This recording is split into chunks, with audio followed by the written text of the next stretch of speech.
Hello again, and welcome to Sun Tzu's Art of War. Last week, as you may recall, we mentioned that Chapter 1 involves laying plans. So this week, we're going to talk about what that means in practice. So the Art of War is divided into 5 factors. They're as follows. The first is the moral law. It's also translated as harmony. A way to understand this is that it refers to morale.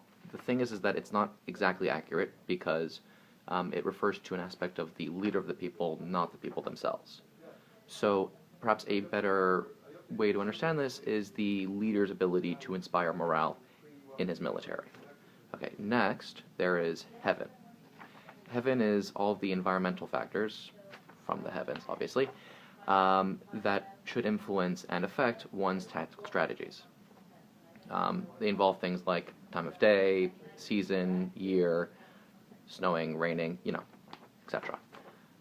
The following aspect is Earth. This refers to travel time, travel distance, the treachery of the land, and the risk of life and death during travel. Sort of self-explanatory. Then next, we have the commander. So, the commander is meant to possess 5 attributes. They are, in order, wisdom, sincerity, benevolence, courage, and strictness.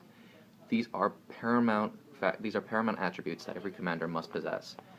Missing any is a recipe for failure. Alright. Last but not least, we have method and discipline.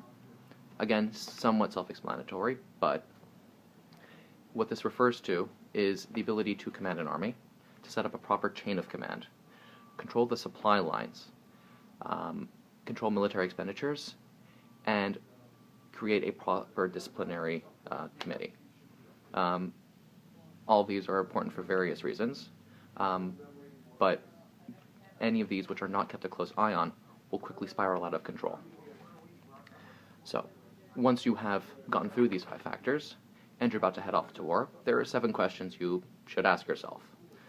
They are, who possesses the moral law? Who has the stronger army? Whose army is better disciplined? Whose army is better trained?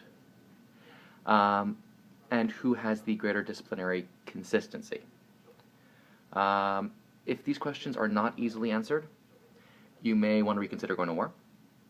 And answering them in the negative is not necessarily a bad thing, it just requires an adjustment of strategy.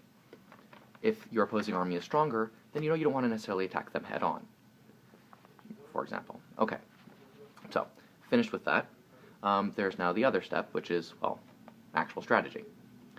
The first thing one must know about strategy is that no battle plan ever survives first contact with the enemy. This isn't Sun Tzu's exact words, but it's the closest quotation in English that applies to his idea. The point is that the good general is able to adjust on the fly to take advantage of any unexpected situations or counter any unexpected attacks. The next element of warfare is that all warfare is based on deception. This sounds somewhat obvious, but, well, let's explain. What he means by this is that it is necessary for you to always act in a way in which you are not. For example, if your army is far away, you should act as if you're close by. If your army is organized, you should act as if you are disorganized. All simply meant to keep your enemy guessing about what you're doing. Other important aspects to this, one should know the status of one's enemy's army.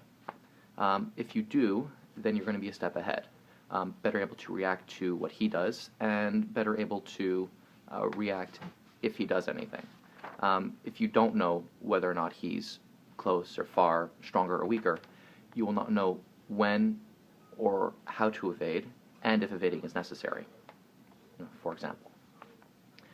Other important thing to know is the commander's state of mind. Like any good chess master, if you know that your opponent is possessed of a violent temper, then you want to provoke that, causing him to make mistakes, draw his lines out too thin in attempting to, well, get you back. If your enemy is arrogant, then pretend to be weak so that he does not shore up his defensive lines properly, giving you areas to attack. But anyway, point is, never do what the enemy expects. Always keep him guessing. The general who has a strategy for every possible contingency is the one who is most likely to win.